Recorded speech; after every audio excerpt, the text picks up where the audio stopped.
você der uma olhada no meu perfil. Quer aparecer? Ok. Estou aqui.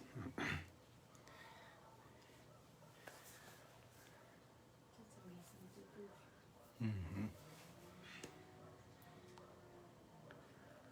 Copiar, compartilhar. E aí, pessoal, faltam 3 minutinhos para começarmos nossa live.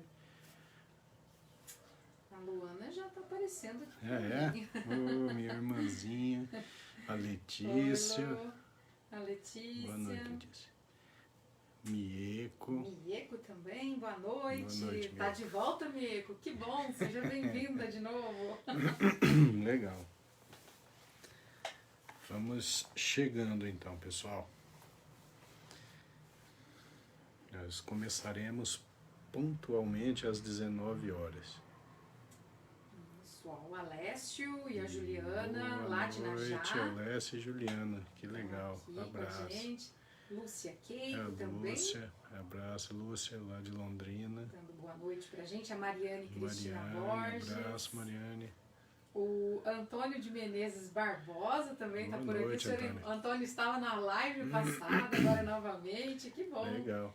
Fátima Ortiz. Fátima Ortiz, abração. Jana Nunes. Jana, querida, abraço. A Vivi, irmãzinha. E tá Oi, todo Viviane. mundo por lá. Carlinhos, Carlinhos, Davi. Todo mundo assistindo a Família live. maravilhosa. A Massumi Tanaka. Massumi, abraço, Massumi. A prima da Lila Oi, também. prima, tudo bem?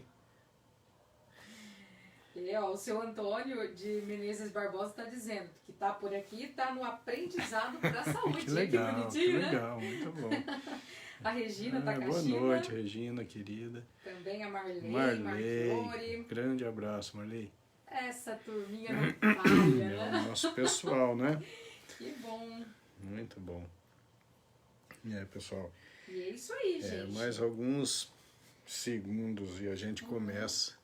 O Martinho Sanches também. Melhor Boa goleiro noite, que campeão. melhor goleiro que já vi jogar, com quem tive a honra de jogar junto. Grande Ai, que Martinho. beleza, ó. O Fer e a Mila. e a Mila, abraço. Pessoal, ó, vamos então compartilhar o link da live, vamos ganhar o selo de compartilhador, né, da live. Compartilhe o link lá no seu perfil do Facebook, dá aquele gás ali pra gente, ajude, colabore para que essas informações cheguem, atinjam o maior número de pessoas possíveis. E também se inscreva lá no canal, né? Tem que tá lá no canal do YouTube, deixa eu ver aqui, ó. A Viviane. Tá aqui, ó. Oi, Miltinho querido da tia, cadê o Cacá? Cacá tá no quarto. O Cacá tá lá no quarto. Danado. Olha, a Delita, querida, assistindo. Irmã do Elton, do Everton. Legal, uma honra. E ela tá assim, ó. Corre aqui, dona Sirlene, Romagnoli, né? Tá marcando a mãe dela. Sirlene, a mãe dela. Que legal, né? A Jana Nunes marcando, o pessoal também. A Juliane Lobo por Juliane, aqui. abraço. Querida Juliane. Muito bom, gente, muito bom. Já temos aí 23 pessoas assistindo. Isso vai aumentando, né? Mas eu acho que a gente já vai começar então a falar. Já são 7h01. Nós vamos começar e depois, à medida que as pessoas forem entrando, a gente pode recapitular ou depois nós vamos tirar as dúvidas, né? Então, legal. A Luciana Botari. Boa noite, Luciana. Legal. Bom, gente, então, nós vamos falar hoje a respeito das complicações neurológicas do diabetes. O diabetes, como todos vocês devem saber, devem ter pessoas na família ou conhecidos que tenham diabetes. O diabetes é o excesso de açúcar no sangue, é o excesso de glicose. E nós temos 2 tipos de diabetes. Nós temos o diabetes tipo 1 e o tipo 2. O tipo 1 é menos frequente, cerca de 10% dos casos de diabetes é diabetes do tipo 1. O diabetes tipo 1 é aquele que a gente vê na criança, no jovenzinho, é uma doença autoimune. Essas pessoas, elas nascem já com uma tendência a ter uma alteração imunológica, fazendo com que o organismo produza anticorpos contra as células beta do pâncreas. A célula beta pancreática é a célula responsável pela produção da insulina. Então, essas pessoas com diabetes tipo 1 acabam tendo a produção de anticorpos contra suas próprias células beta. Então, não produzem insulina. Por isso que o diabético tipo 1 é também chamado de diabético insulino dependente, porque essa é a única forma de tratar a pessoa com o diabetes mellitus do tipo 1. O que vai ser mais discutido hoje para a gente aqui é o mais frequente, que é o diabetes tipo 2. O diabetes tipo 2 acontece por uma insuficiência relativa de insulina. Geralmente ele está associado a um aumento da resistência da célula à insulina. Então o pâncreas, a princípio, ele consegue produzir bastante insulina, mas por motivos que a gente vai discutir aqui, essa insulina não tem a ação que deveria na célula. A célula cria uma resistência a essa insulina e, consequentemente, o açúcar acaba se acumulando no sangue, não entrando para o interior da célula, certo? Bom, quando a gente vai falar de exame de sangue, esses conceitos de que nível de glicemia é diabetes, né? Isso muda, tem mudado bastante, e hoje os critérios eles são mais rígidos, porque a gente sabe que a glicemia um pouco aumentada, ela já vai produzindo muitas alterações no organismo. Mas de maneira geral, hoje a gente considera uma glicemia normal até 100. Algumas entidades preferem uma glicemia de 93 abaixo. De maneira geral, até 100 nós podemos dizer que é uma glicemia normal. A glicemia que vai de 100 até 125, essa já não é normal. Então, se a glicemia vem nesses níveis, aí entre 100 a 125, a gente diz que a pessoa é pré-diabética. Então, esse é um momento em que a gente tem que atuar de forma bastante efetiva para que o pré-diabético não converta-se em diabético. Né? E acima de 125, de uma glicemia de jejum, obviamente, eu estou falando desses números, a glicemia de jejum, aquela que você colhe de manhã cedo, depois de 12 horas de jejum, 10 a 12 horas de jejum, acima de 125, então nós consideramos a pessoa diabética, certo? Em termos de números, é isso. Bom, agora eu vou falar para vocês quais são os fatores de risco para o diabetes tipo 2. Tá? Antes disso, meu amor, tem mais uns boa noites aí para nós acumular? Sim, mais algumas pessoas entraram aqui, né? A Daniele Barzon está aqui com a gente. O pessoal continua marcando os amigos nos comentários, que isso é muito bom. A Maria Zalete também está por aqui. A Toscana Escolari. Toscana, querida. Muito bom. A Sara Fedrigo também. Nossa companheira. A Jane Zanata dando boa noite. A Jane, querida. A Jane é fantástica. Ela sempre assiste. Sempre por aqui. Lu Baculi, eu acho que é assim que se pronuncia. Lu. Sim, legal, um abração. Dela, né? Deixa eu ver quem mais. A Isa, lá de Curitiba, Isa, dando boa querida. noite para todo mundo. Um abraço, boa noite para você. O Mário Augusto de Faveri também, por aqui. Um abraço, legal. A Jaqueline Negrete também, dando boa noite. Querida, grande abraço. E ela está dizendo, amigo, sua voz está diferente hoje ou é impressão minha? Jaqueline, você é poderosa, é observadora. Na verdade, hoje é um dia meio complicado pra gente, porque tem um tio, né? Ele é tio da Érica, consequentemente é meu também, que não tá bem de saúde. Então o clima aqui em casa ficou meio estranho, sabe? A gente está meio triste porque a situação dele é séria. Então aí, mas vamos lá, vamos lá. Isso aí. A Creuza Peracini também está participando aqui com a gente, Creuza, dando legal. boa noite. Boa noite. Deixa eu ver quem mais. A Marta Rufino Marta, de Favela, querida. dando boa noite pra gente Sim. também. O Mário que você falou é Mário Augusto de Brito, é o Mário lá de Rolândia. Mário Augusto Brito, isso. Isso, é. Tá aqui. Perfeito. Então é isso, gente. Então vamos lá. Então, antes de falar das complicações, a gente vai falar um pouquinho dos fatores de risco. Primeiro, a gente tem que lembrar que 9,2% da população brasileira tem diabetes, sendo que 90% desses tem diabetes mellitus tipo 2, né, que é o que vai interessar mais para a gente hoje. Mas vocês vejam, é uma quantidade significativa da população. 10% realmente é uma quantidade muito grande de pessoas, né? O interessante é que uma boa parte dessas pessoas que têm diabetes descobre muito tempo depois do início da doença. Não é incomum, no meu consultório, fazer diagnóstico de diabetes porque o paciente me procura por causa de uma complicação. Então, às vezes, ele vem com um formigamento nos pés. A gente investiga, aquilo é uma polineuropatia diabética, faz a glicemia vem alta.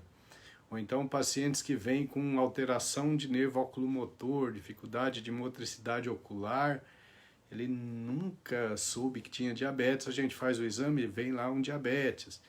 Então, algumas pessoas chegam a levar 10 até 20 anos para ter o diagnóstico. E é um grande problema porque essa glicemia alta no início não dá sintoma, mas vai já fazendo estrago no organismo. Os órgãos mais danificados pelo diabetes são o fundo de olho, os rins, coração e a parte circulatória, inclusive a parte cerebral. Então, por isso que aqueles exames de rotina que a gente faz ali anualmente, a partir dos 40 anos pelo menos, é muito importante, porque às vezes a gente vai descobrir um diabetes, principalmente quando a gente tem história familiar, e a partir daquele momento já começam os cuidados para evitar as futuras complicações que são certeiras no diabetes mellitus, tá?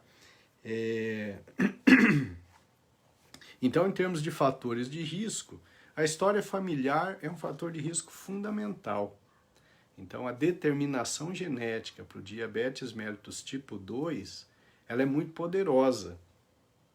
Então, se você tem um parente em primeiro grau, pai, mãe, que tenha diabetes mellitus, a sua chance de vir a ter é muito grande. Nesses casos, mesmo você com a sua glicemia perfeita, você tem que tomar cuidado, tem que poupar as suas células beta pancreáticas. Se você tem história familiar de diabetes, seus hábitos de vida saudáveis devem predominar. Isso é importante para todos, mas é claro que quem tem parentes próximos com diabetes mellitus precisam se cuidar muito mais. Tá? Bom, o sobrepeso ou obesidade, isso é um fator importante, está muito relacionado ao diabetes mellitus. Então, quando a gente está em sobrepeso, principalmente quando tem um diâmetro abdominal muito aumentado, como a gente já falou algumas vezes aqui nas lives anteriores, a gente acaba chegando naquela inflamação crônica subclínica e células gordurosas vão produzindo muita substância pró-inflamatória. Isso vai indiretamente interferir lá no eixo hipotálamo, hipófise adrenal, com produção de cortisol, que vai alterar a nossa flora intestinal, nossa microbiota, que acaba matando as boas bactérias, e aí então tem um predomínio das bactérias do filo das Firmicutes, que são as bactérias ruins, Isso vai fazer com que a gente absorva glicose com muito mais facilidade, né? Esses alimentos com índice glicêmico alto, eles vão ter uma absorção de glicose muito mais rapidamente. E, consequentemente, você fecha um círculo vicioso. Mais glicose, mais processo inflamatório crônico subclínico, o fígado transforma esse excesso de glicose em gordura, o abdômen aumenta, a gordura aumenta, e você vai mantendo, então, a glicemia elevada num círculo verdadeiramente destruidor. Então, sobrepeso é um fator de risco muito importante para que se desenvolva o diabetes. A inatividade física é outro fator muito importante. Os sedentários têm sempre uma chance maior de desenvolver o diabetes. Nós sabemos que a atividade física modifica a receptividade da célula para a glicose. Então, se produz um tanto de insulina. Para essa insulina fazer a glicose entrar na célula, se o indivíduo é ativo fisicamente, essa insulina vai ter bem menos trabalho. A célula vai estar mais ávida pela glicose. Então, a atividade física é um fator protetor contra o diabetes mellitus, assim como o sedentarismo é um fator desencadeante, é um fator precipitador e é um fator mantenedor do diabetes mellitus, tá? Então, veja só, atividade física, toda live a gente acaba elogiando, porque ela é importante de maneira geral, né? Para qualquer órgão, para qualquer sistema no combate de qualquer tipo de doença, principalmente em relação à prevenção, à profilaxia. Uma coisa importante também é a história de diabetes mellitus gestacional. Então, aquelas gestantes que desenvolvem diabetes, essas pacientes precisam ser acompanhadas muito de perto, porque com o passar dos anos, elas têm uma chance muito grande de desenvolver diabetes, tá? E aí, fora da gestação, obviamente. Hipertensão arterial, distúrbio de colesterol, triglicerídeo, tudo isso tem associação com diabetes.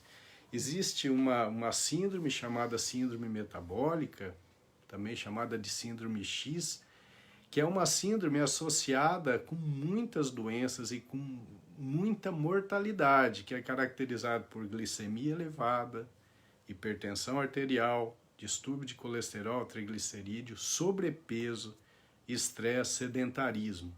Então, junta tudo isso numa pessoa, certamente, de forma muito precoce, ela vai perder a sua saúde, ela vai passar a viver no espectro de doença, uma vida realmente sofrida. Então, diabetes é uma coisa muito complicada e que, infelizmente, as pessoas não dão o valor devido. Eu tenho pacientes que são resistentes ao tratamento, que acham que porque se sentem bem, então não precisa baixar aquela glicemia. Pacientes que acham que 150 de glicemia está bom, 180 está bom. Bom, não tem sintoma a princípio, mas esse nível de glicemia já está destruindo tecidos. Então esse paciente pode estar bem agora, mas daqui a alguns anos ele vai estar cheio de complicações. E é muito difícil lidar com essas complicações. É muito difícil para o médico aliviar o sofrimento dessas pessoas que sofrem com as complicações do diabetes. Então, por isso que vale a pena a gente enfatizar para aqueles que são diabéticos que o controle da glicemia é um fator primordial para que se mantenha alguma qualidade de vida no futuro. Caso contrário, isso não é possível. Se o indivíduo é diabético e ele acha que aquele nível de glicemia alta está bom, esse é um caso perdido. É um caso em que, no futuro, vai haver muito sofrimento, tá certo?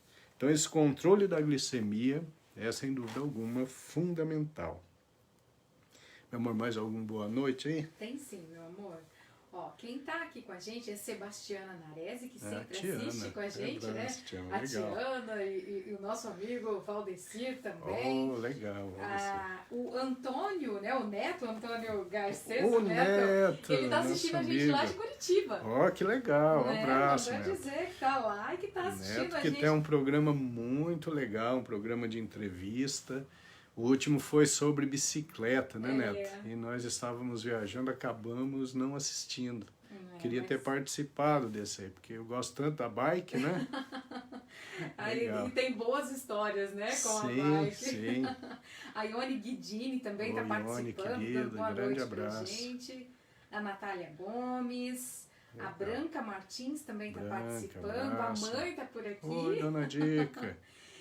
A Juliane Lobo está até dizendo que o pai dela é pré-diabético, né? E que, infelizmente, há pouco tempo perdeu também um tio por complicações da diabetes. E a gente também, viu, Juliane? Foi uma perda bem triste mesmo. Eu estou vendo aqui, ó, tem uma figura muito ilustre assistindo, uma grande honra, o Dr. Ciro. Isso. Dr. Ciro Rezende. O Dr. Ciro, ele é um neurologista de altíssimo nível, especialista em nervos periféricos, um dos melhores do Brasil. E ele tem uma experiência enorme com uma das complicações do diabetes, que são as polineuropatias. É uma honra muito grande tê-lo assistindo. Que bom. Dr. Ciro. O Ciro assistindo é muito legal. A Ana Cristina Darcy também está por aqui dando boa noite Oi, pra gente. a Cristina, querida. Grande abraço. A Márcia Paile também. Márcia, tá por legal. aqui. Abraço, Márcia. Deixa eu ver quem mais. A Ivone Costa também dando boa noite pra gente. Abraço, dizendo legal. Boa noite, casal maravilhoso. Obrigada, Ivone, pelo carinho.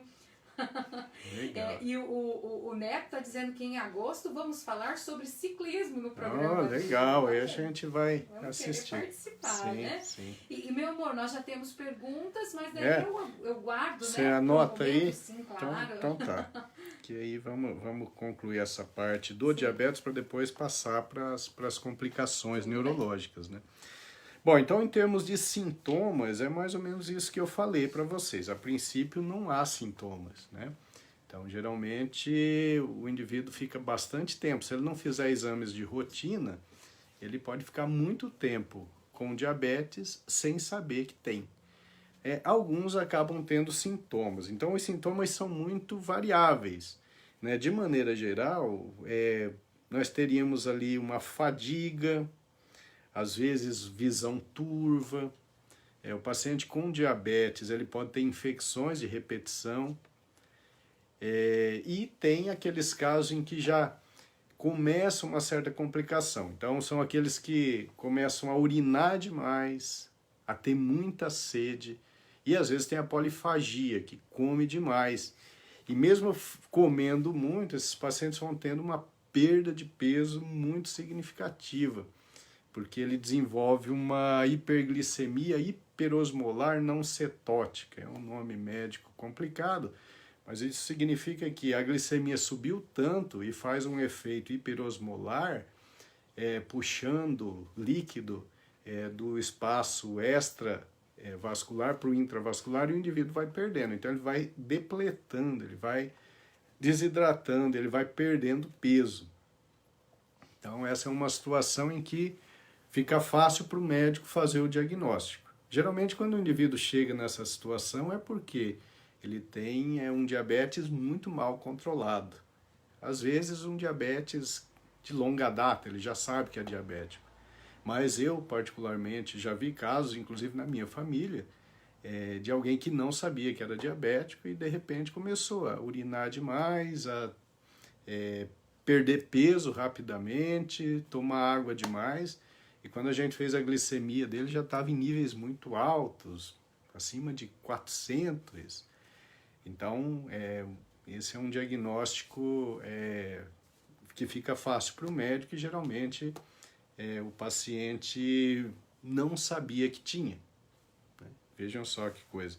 Então, quando ele procura o médico com sintomas, geralmente ele já tinha essa glicemia elevada anteriormente. Agora, existem aquelas pessoas mais mais cuidadosas, que são aquelas que fazem os exames de rotina anualmente ou semestralmente, né? E é muito importante o acompanhamento. Isso eu digo para os meus pacientes. Então, eu tenho alguns pacientes que fazem um exame de rotina. Então, a gente faz a glicemia, a hemoglobina glicada, e a gente vai acompanhando. Às vezes até o teste oral de tolerância à glicose, que é aquele exame que você toma um líquido doce antes da coleta, e a gente compara anualmente, né? Então, às vezes num ano o indivíduo está lá com uma glicemia de 75, 80, tudo bem. No ano seguinte ele faz, está lá 75, 80, no outro ele faz, vem lá 95, opa, né? Bom, está dentro do normal, mas comparativamente teve uma mudança. Eu estou citando a glicemia, mas a gente usa mais ainda a hemoglobina glicada. A hemoglobina glicada é um exame que a gente consegue avaliar o controle da glicemia nos últimos 3 a 4 meses. Então, ter o seu médico de confiança, onde você vai fazer os exames de repetição, é importante para que ele faça a comparação. E dessa forma vai saber se você realmente está indo bem, né? Porque eu posso pegar um indivíduo que está com 100 de glicemia. Bom, 100 está no limite. Mas talvez o ano passado a glicemia dele era de 70, 80. Ou seja, ele está errando demais. Seja na dieta, seja na falta da atividade física, seja no estresse excessivo. Então esse paciente precisa ser muito bem cuidado para a gente poder postergar o aparecimento desse diabetes ou, em alguns casos, até impedir que esse diabetes apareça, né? Então esse é um detalhe muito importante, a sequência do acompanhamento. Bom, quando a gente fala das complicações do diabetes, aí nós temos as principais. Então, as complicações para a parte do olho, né? Então nós temos lá a retinopatia diabética, que é um terror. São lesões ali da retina. Hoje em dia tem um tratamento em que se faz uma termocoagulação lá dentro do olho, para que a pessoa consiga recuperar um pouco de visão, mas geralmente, se não cuida bem da glicemia, essas lesões de retina elas vão se fazendo de forma progressiva, de forma cumulativa. O diabetes mellitus, como ele acelera o envelhecimento orgânico, ele faz também uma catarata precoce. Os diabéticos, eles tendem a ter catarata muito mais precocemente do que a população que não tem diabetes. Então essa parte da complicação nos olhos é realmente um grande problema. Um outro problema importantíssimo em termos de complicação, é a agressão renal. Então, se nós formos ali numa clínica de hemodiálise e formos conversar com aqueles pacientes que estão fazendo o procedimento, nós vamos descobrir que uma boa parte deles é diabético. Então, o indivíduo é diabético, ele já vai fazendo uma degeneração renal, ele vai fazendo alteração circulatória renal, ele vai alterando a função do parênquima renal. E aí, geralmente, esses pacientes não têm só o diabetes, né? Junta a hipertensão arterial, que também agride o rim. Eventualmente, ele toma um anti-inflamatório, que também agride o rim. Às vezes, um antibiótico que agrida o rim. Então, tudo isso vai acumulando para cima do rim. Então, o diabético, com bastante frequência, ele vai fazendo uma redução da função renal. Por isso que os exames de rotina são fundamentais. Por quê? Hoje em dia nós temos remédios para diminuir a chance de acontecer essa perda renal. A gente faz um exame de urina, vai procurar proteína ou microalbumina na urina desse paciente, e quando começa a ter, é hora de utilizar uma classe específica de medicamentos. Isso vai diminuir a chance de fazer uma insuficiência renal. Então, o acompanhamento com o médico é fundamental por diversos motivos. Esse é um deles, né? E é claro que usar esse remédio para proteção renal e não cuidar da glicemia não vai adiantar muito. Então, o passo primeiro do tratamento é o controle adequado da glicemia, do açúcar no sangue. E depois vem a proteção dos órgãos agredidos pelo diabetes. Bom, com frequência os diabéticos fazem alterações dos vasos sanguíneos. Então o indivíduo pode fazer uma insuficiência arterial periférica crônica. O que é isso? Bom, o diabetes ele vai machucando a parede interna da artéria e vai afilando mais as artérias, vai endurecendo a parede de artéria e vai reduzindo o fluxo de sangue para as extremidades, para os pés principalmente. Então é muito comum o paciente diabético de longa data ter a chamada claudicação intermitente. O paciente começa a caminhar e começa uma dor importante na perna, principalmente nas panturrilhas. E aquela dor é intensa, ele tem que parar. Ele precisa sentar, descansar um pouquinho, depois ele segue caminhando. A dor vai voltar, ele tem que parar de novo. Isso é uma claudicação intermitente, a insuficiência arterial periférica crônica que produz isso. O diabetes é um fator importante para o surgimento da insuficiência arterial periférica crônica. Lógico que se o indivíduo é fumante, então, aí é destruir mesmo o sistema periférico, né? Juntando o diabetes com o tabagismo. Mas, enfim, é um distúrbio circulatório, então, de extremidades. Essas alterações de vasos sanguíneos, obviamente, não vai ocorrer só na periferia, mas vai acontecer no coração também. Então, o diabético, com frequência, ele vai fazendo estreitamento, entupimento de artéria coronariana e das suas ramificações para o coração. Então, o diabético ele tem uma chance muito maior de ter infarto agudo do miocárdio. Inclusive, o diabético pode ter infarto agudo do miocárdio sem dor. Vejam bem, isso é um dado interessante. Por quê? Porque o coração ele tem a sua inervação, o pericárdio tem a sua inervação. Então, quando existe uma obstrução arterial, existe uma irritação do pericárdio. E aí o paciente sente a dor. Mas no diabético ele pode ter uma outra complicação, que é uma degeneração desses nervos sensitivos. Então o paciente pode ter um infarto, às vezes até fulminante, sem sentir dor. Então a obstrução coronariana é uma possibilidade de complicação do diabetes. E também, assim como entope as artérias periféricas, as artérias cardíacas, o diabetes mellitus pode também entupir a artéria cerebral. Então o indivíduo pode fazer acidente vascular cerebral isquêmico, derrame. O diabético tem muito mais derrame do que a população geral. Além disso, como faz lesão de microartérias, artérias menores e lesões embaixo do córtex, e essas lesões são acumulativas, elas são cumulativas de artérias pequenas. Com o passar do tempo, esse paciente não precisa necessariamente ter um AVC, mas ele pode ter um declínio cognitivo significativo. Então, o diabetes ele pode estar relacionado a declínio cognitivo, distúrbio de memória, redução de velocidade de raciocínio, dificuldade da capacidade visoespacial. Então, vocês vejam quantas complicações o diabetes pode trazer, né?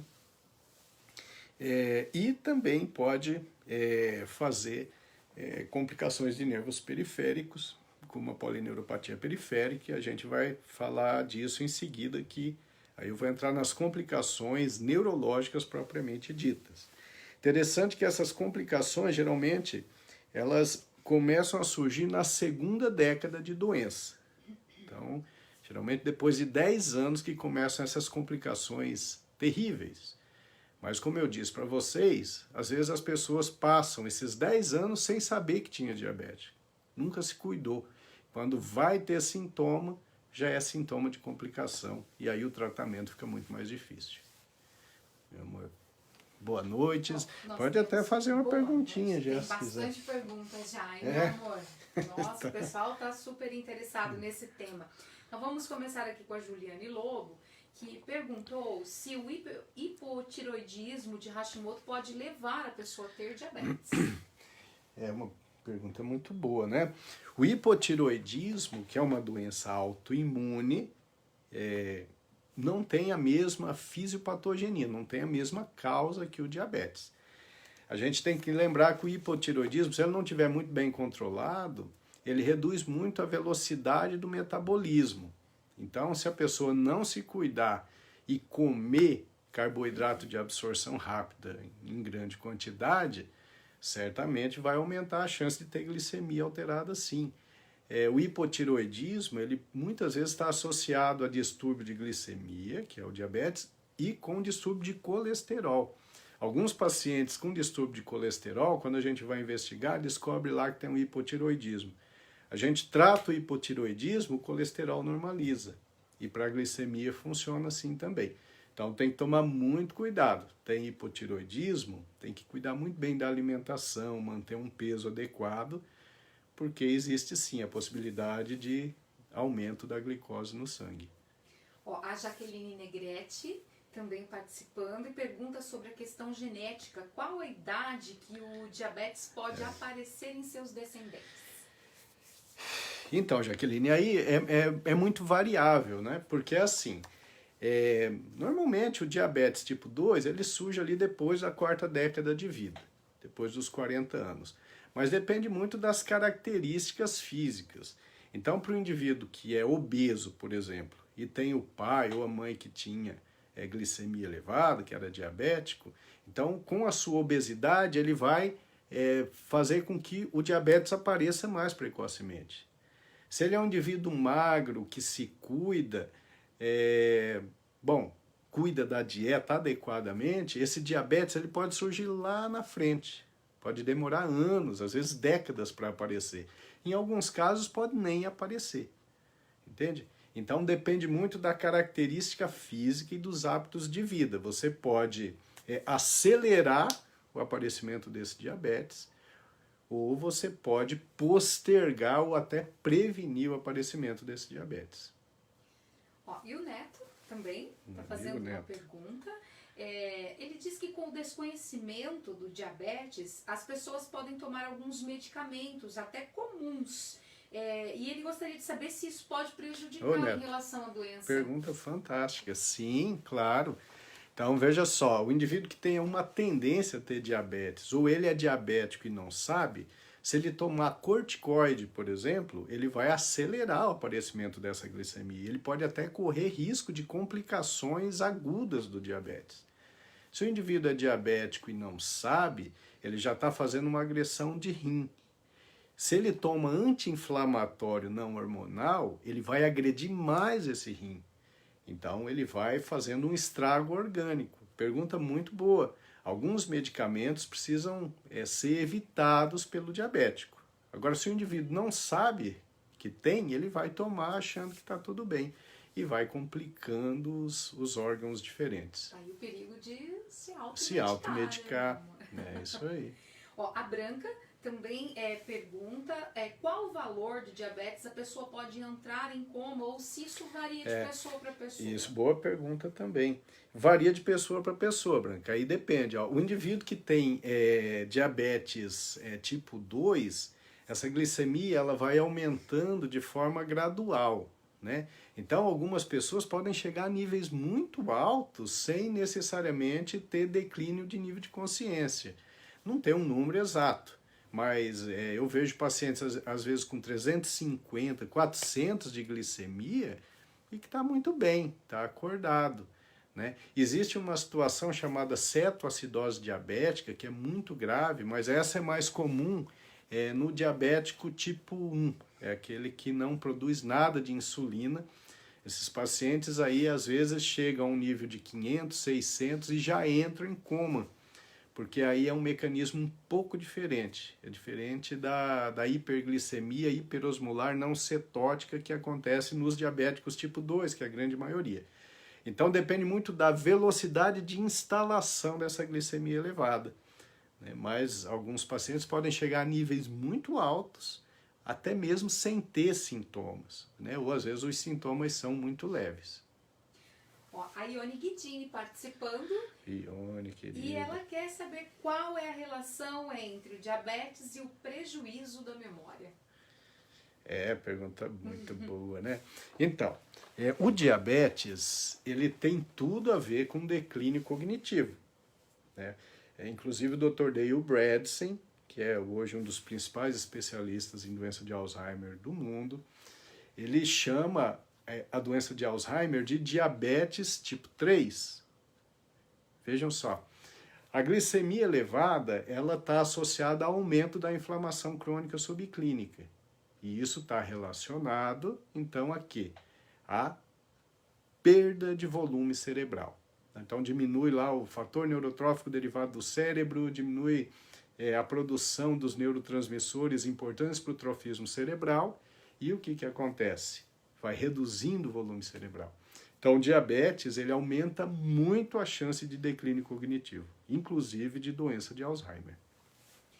Ó, a Lu Bacoli participando, né, ela diz que é tipo 2 e que tem casos de amputação de membros inferiores na família. É uma coisa que as pessoas se preocupam bastante. Sim, também. Porque tem o chamado pé diabético, né? As pessoas já devem ter visto, não sei se vocês já viram, mas aquelas feridas que acontecem no pé das pessoas e as pessoas não sentem, porque o diabetes fez com que houvesse uma neuropatia. E essa neuropatia faz a gente perder a sensibilidade. Então machuca com muito mais facilidade. Como o fluxo de sangue no diabético para a extremidade está reduzido, o que acontece? Vai dificultando a cicatrização de qualquer ferimento. E aí, às vezes, é necessário a amputação.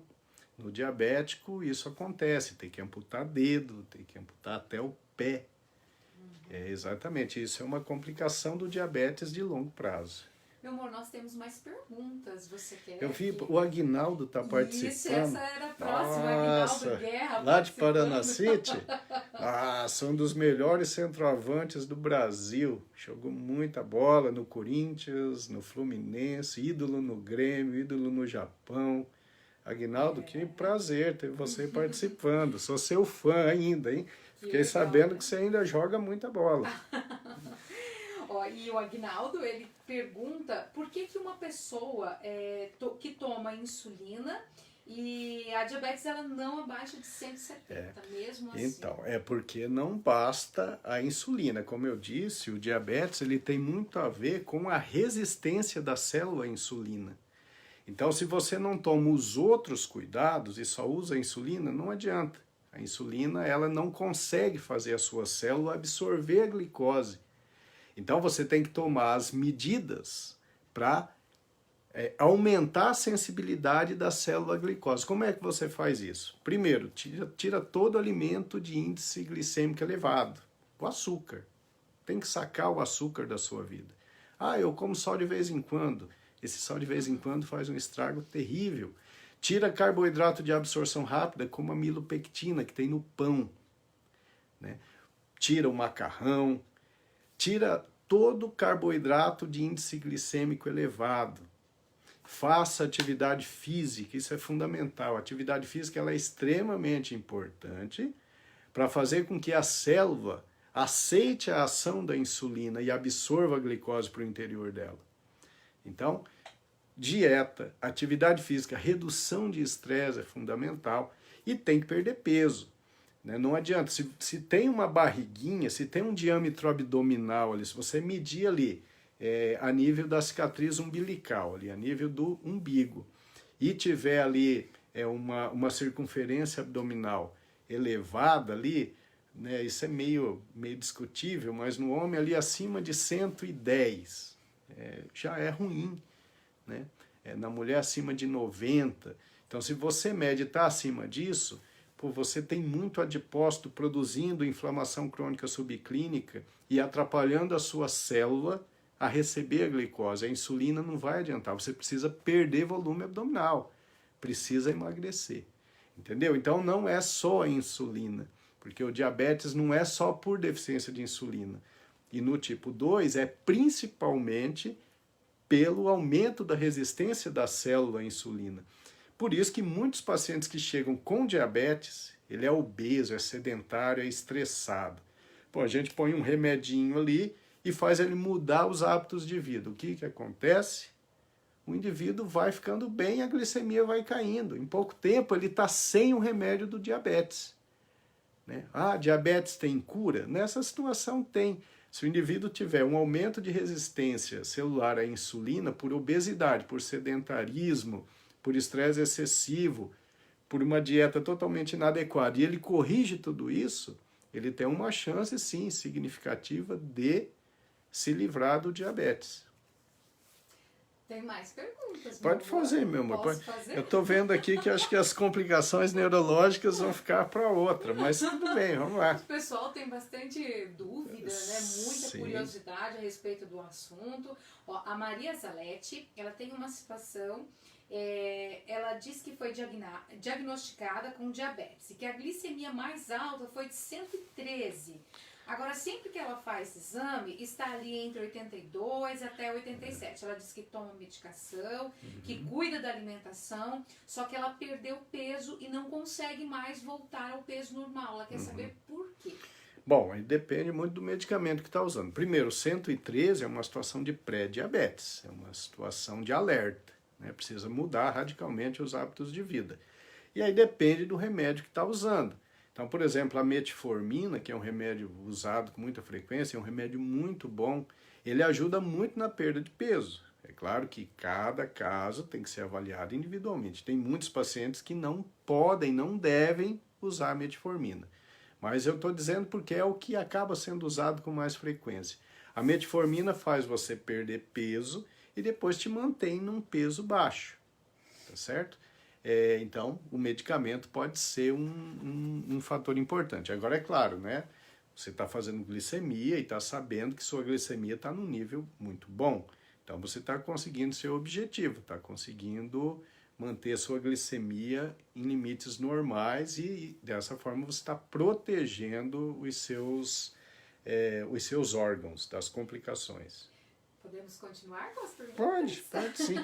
Porque, pelo que eu estou vendo, as complicações neurológicas a gente vai deixar para fazer na outra, porque hoje nós só vamos falar do diabetes mesmo. Mas eu gosto quando o pessoal pergunta bastante, assim, sabe? É bom, é muito bom. A Ione Guidini perguntando mais uma vez sobre a hiperglicemia ou a hipoglicemia, também tem a ver com a perda de função executiva e a linguagem?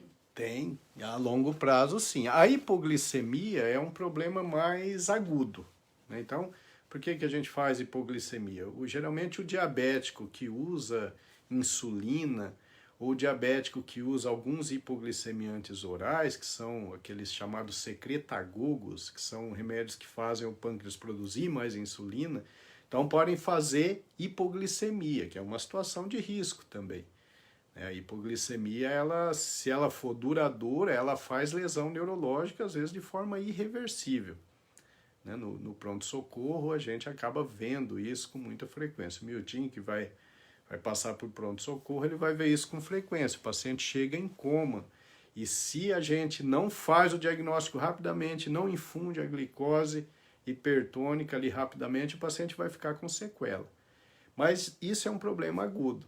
A hiperglicemia, né, se a gente pensar num diabetes crônico mal controlado, por causa desses mecanismos que eu já citei, que é o aumento da inflamação crônica subclínica, com perda de plasticidade cerebral, então o indivíduo com diabetes ele vai ter distúrbio de memória, ele vai demorar para processar as informações, ele vai ter uma dificuldade maior de concentração, ele vai ter uma dificuldade maior de julgamento, uma dificuldade maior de função visoespacial, uma dificuldade maior de equilíbrio.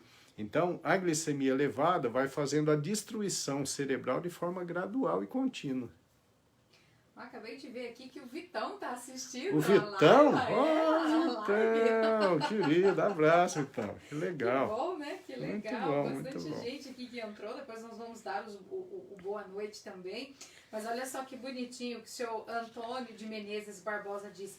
Ele escreveu assim: tenho percebido que as suas orientações são bem claras e sem rodeios. Obrigado, legal. Esse é o objetivo, Antônio. Esse é o objetivo. Mostrando que a saúde de seus ouvintes é de muita importância, tanto para o médico como para o paciente. Perfeito. Vejo que tudo isso é muito bom e bonitinho, né? Isso é legal, porque o paciente ele tem a parcela de responsabilidade dele, né? Porque o médico orienta, mas o paciente tem que entender que ele é um agente importante na mudança disso tudo, porque não adianta só o médico orientar e o paciente não fazer. Né? Então é muito importante que as pessoas entendam o mecanismo da doença, porque assim elas se tornam mais responsáveis pelos próprios cuidados. Eu duvido que uma pessoa que saiba desse tanto de complicação do diabetes vá ficar errando na comida, vai ficar tomando cerveja, por exemplo, que tem uma carga calórica muito grande, ou vai ficar comendo macarrão, ou vai comer arroz branco ao invés de arroz integral. Não, a pessoa vai saber que ela precisa usar alimentos de índice glicêmico baixo, né? Vai procurar uma orientação nutricional. Então, eu acho que o conhecimento é o fator primordial para que as pessoas se cuidem adequadamente. Ó, e a Jaqueline, né, Negrete, ela está dividindo uma situação dizendo que, infelizmente, o diabetes é igual à corrupção. Ele devasta e destrói o indivíduo. Ela diz que presenciou todas essas complicações com a mãe dela, Sim, né? sim. E a família Isso inteira mesmo. sofre, né? No caso dela, a doença foi letal. Sim, contribuiu demais para que ela viesse a falecer, né? Apesar de ser extremamente bem cuidada por você, né, Jaqueline? Eu sempre cito isso. Você foi uma filha completamente exemplar. Você cuidou com carinho, com intensidade, né? Fazia tudo que podia e até o que não podia pelo bem-estar da sua mãe. Mas mesmo assim não é suficiente porque a doença ela é progressiva, ela é agressiva, né?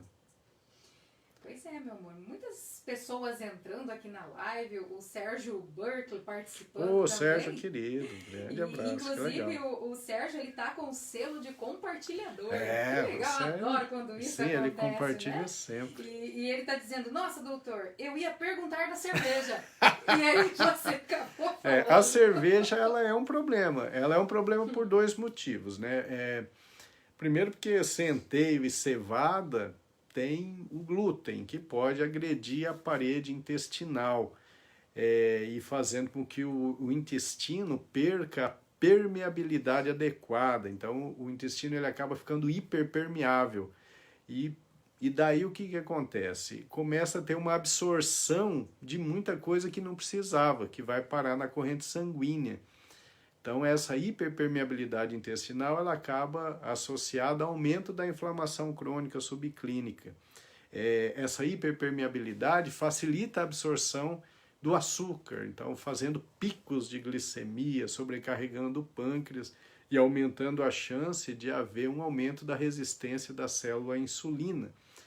Então, esse é um dos motivos, né? O outro motivo é porque é hipercalórico mesmo. A cerveja ela é hipercalórica, ela tem muita caloria. Então, ela faz, sim, subir a glicose. Então, a cerveja, ela precisa ser restringida, né? Não dá para tomar à vontade, não. Olha, participando com a gente o Enéas Prado, doutor Doutor Enéas, né? Enéas, ginecologista maravilhoso. Dizendo que aprende muito com Nossa, você. não tem mais o que aprender, né? Esse é um grande médico, é um cara fabuloso, com uma formação fantástica, um médico histórico aqui na nossa região. O cara é muito querido. A Rosane da Silva Ribeiro também está com a gente, disse que acabou Rosane. de chegar, chegou no fim, mas veio, dando boa noite. A Maria Albertina Della Rovere também participando, dando boa noite pra gente.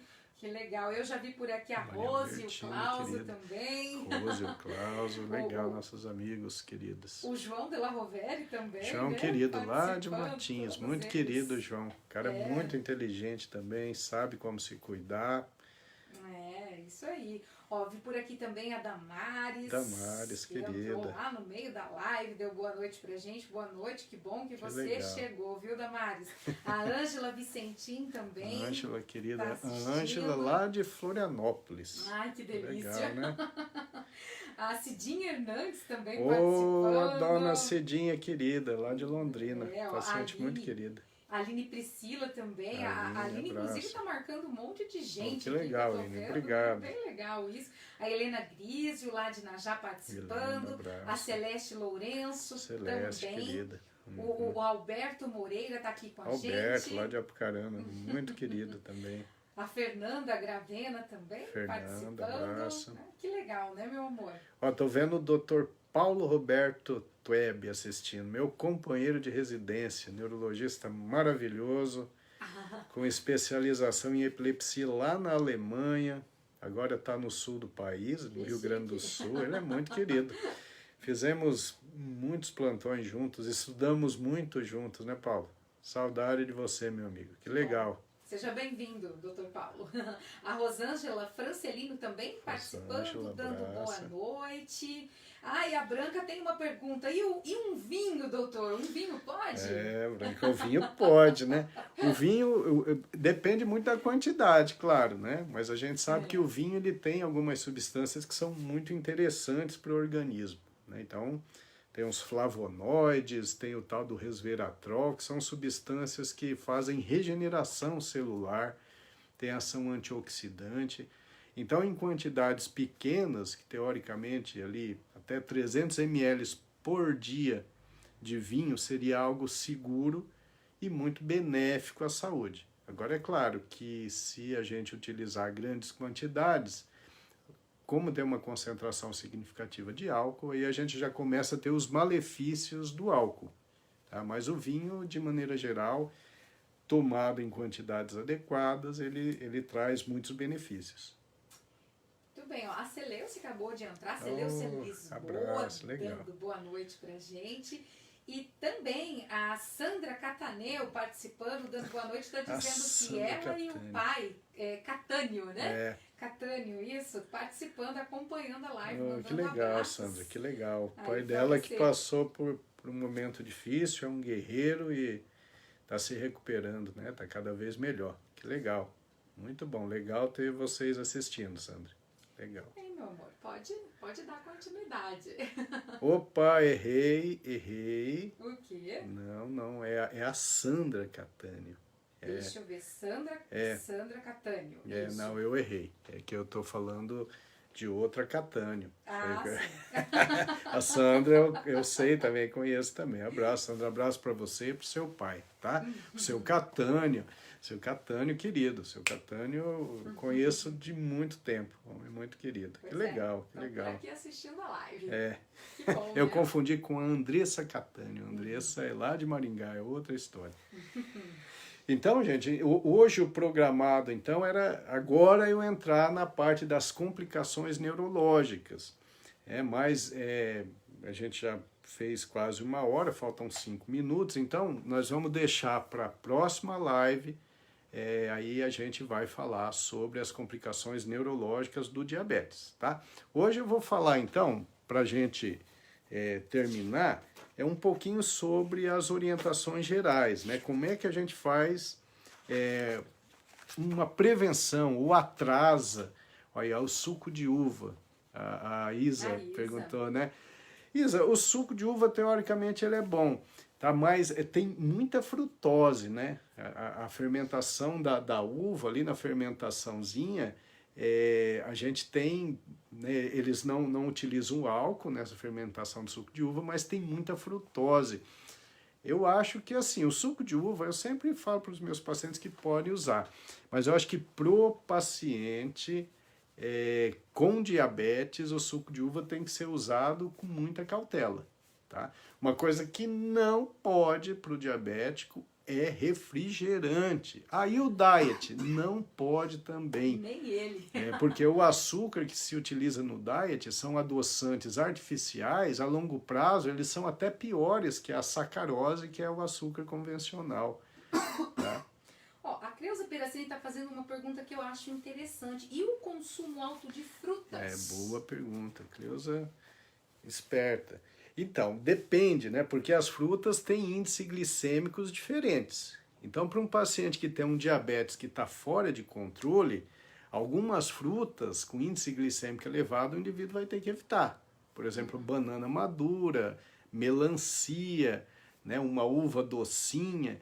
Então, para o paciente que está com uma glicemia de controle difícil, o médico pode restringir um pouco, né? As frutas boas, na verdade, são as vermelhas, que tem um índice glicêmico baixo. Então, entra a cereja, a mora, o que mais, meu amor? Dessas frutinhas vermelhinhas, né? O abacate é excelente, o abacate ele tem um índice glicêmico baixo e tem muitas gorduras boas. Então, se o indivíduo não é diabético, as frutas estão liberadas, né? Para o diabético depende a situação, né? Em cada caso, o médico que acompanha vai avaliar o que é liberado e o que não é. E a Juliane Lobo pergunta sobre o vinagre de maçã, se ele é bom para desinflamar o organismo. Ele é bom, sim. O vinagre, que eu não gosto muito, né, meu amor? Eu não gosto de vinagre. Mas o vinagre é interessante, né? Ele tem um pH interessante. Assim como o limão, é muito interessante. Na verdade, o que acontece é que tanto o vinagre quanto o limão, eles acabam mudando o pH do intestino e do duodeno, que é aquela primeira parte do intestino, fazendo com que a gente absorva melhor os nutrientes, as vitaminas, os minerais, os oligoelementos. Então é bom, é interessante sim. E nós temos uma pergunta aqui do Dr. Paulo Roberto Toeb. Ele quer saber se você tem experiência com o medicamento, me ajuda aí, meu amor, se eu falar errado, tá? Tioctacid no tratamento de polineuropatia diabética. Ô, Paulo, que legal. Eu já li, eu já estudei, já vi algumas monografias, mas eu particularmente não tenho experiência, não. É uma pergunta bem técnica, né? Polineuropatia, no tratamento, você sabe muito bem disso, a gente individualiza muito sintoma, né? Tem alguns que a gente pode preferir quando o que predomina são os sintomas positivos, como, por exemplo, uma ardência maior, uma dor maior. Tem outros que a gente pode utilizar quando é mais uma alteração de redução de sensibilidade. Mas a gente usa, né? Você sabe muito bem, a gente usa muito aqueles que têm ação GABAérgica, a gente usa muito os duais, então eu vou tateando. Mas com o tioctacid, casuística, assim, para falar da experiência, eu não tenho, não. Ó, a Maristela Carolina Santana, que também ganhou o selo de compartilhadora. Querida, legal. Ela está dando boa noite e está dizendo que são muito boas essas informações para a saúde de todos que assistem a live, né? Que então legal, ela agradece Maristela. muito a que você legal. por disseminar essas informações. Imagina, eu que agradeço você assistindo aí. Muito bem. Ó, a Jaqueline sempre tem aquele comentário, né? Que é o wise, ó. Troque o sedentarismo pela atividade física, o estresse pela meditação, o carboidrato pela proteína, a cerveja pelo vinho e bora ser feliz e saudável. Né? Ela resumiu tudo, Pronto, né? Perfeito, já. Ela tem o poder Jaque. de sintetizar, né, a live. Que legal, é isso mesmo. Que legal, vou até dar um coraçãozinho para ela aqui nesse comentário, que é muito bom. Muito bom. Pessoal aqui agradecendo, ó. A Rosângela, né, agradecendo pelas dicas. É muito difícil conseguir uma consulta com o senhor, né? Quem falou isso? A Rosângela Francelino. Rosângela. Mas ela agradece as dicas que você dá aqui. Rosângela, é assim, ó. Eu já falei isso em outras lives. O objetivo das lives é justamente esse. É porque, felizmente, eu não estou reclamando, a procura é muito grande. Então, a minha agenda, com muita frequência, a gente tem que fechar. Porque, por exemplo, agora até dezembro, a gente está com a agenda cheia, com pacientes que já marcaram há 6 meses atrás, às vezes até 1 ano atrás. E a gente vai vendo esses pacientes que estão marcados. E eu não consigo acumular mais, porque tem os retornos dos pacientes que eu atendo. Então, em muitos momentos, eu tenho que fechar a agenda. E isso me deixa triste, porque eu vejo as pessoas me procurando e eu não consigo atender. Então, a ideia da live foi isso, foi poder eu transmitir informações importantes para vocês, mesmo sem que sejam meus pacientes, tá? Claro que tem períodos em que a gente abre a agenda e consegue colocar mais pacientes, Mas, infelizmente, é bem difícil conseguir a consulta, né? Isso é bom para mim, mas não é bom ao mesmo tempo, porque eu queria poder atender todo mundo. E a Nancy Schmidt, a minha amiga Oh, querida, Nancy, a motoqueira. É. dando o boa noite, dizendo que todas essas informações são excelentes e que é muito bom aprender. A cara da Nancy, a Nancy adora aprender. A Maria Zaletti também agradecendo os esclarecimentos. Pessoal aqui, ó, o Dr. Paulo Roberto agradecendo também a sua explanação. Um abraço, saudade de você. A Ione Guidini é outra também, né? Que sempre tem perguntas muito boas. Ione é uma mulher muito inteligente. Muito bons. É como dizia o químico italiano Primo Levi. O destino do vinho é ser bebido e o da glicose é ser oxidado. É, muito bom, é isso aí. Eu gosto desses comentários, né? O Neto também, né, elogiando as informações, dizendo que são Legal, de né? muita relevância, dando parabéns pela live. Então é isso, Legal. meu amor. Como é que nós vamos fazer? Como que a gente A vai Marta marcar Rufino tá me elogiando. Ô, legal, Marta. Grande abraço. Olha, o doutor é top. O doutor é top. Aqui também o Márcio Linares. Nossa, o Márcio é um cara muito dele. querido. O Márcio é um dos pacientes mais inteligentes que eu tenho. Ele tem muito conhecimento sobre os problemas e graças a esse conhecimento intenso e muita inteligência, ele consegue administrar os problemas da vida. Eu sou fã dele, cara, muito querido. A Sara Pedrigo também. Sara, querida. Sara, Sara, Sidemar e as meninas. Eita, família linda, hein? Família muito querida. Legal, legal. Aí a Jana elogiou, obrigado, Jana. E a prima da Lila, querida. Legal, legal. Gente, eu acho que por hoje, então, vai ser isso, né? Aí na próxima, a gente vai fazer só sobre complicações neurológicas do diabetes. A gente faz um apanhadinho do geral, né? E vai falar sobre as complicações neurológicas do diabetes. Agora que vocês já conhecem o assunto em profundidade maior, já sabem dos riscos do diabetes não controlado, nós vamos então depois falar especificamente das complicações neurológicas do diabetes. Não vai ser na próxima segunda, dia 14, vai ser dia 21. Porque no dia 16, né, meu irmão? Dia 16 eu vou ter uma live, só que vai ser só para médico. Eu e a doutora Lucila Barbosa, lá de Botucatu, nós vamos fazer uma live, um bate-papo sobre microbiota e doenças neuropsiquiátricas.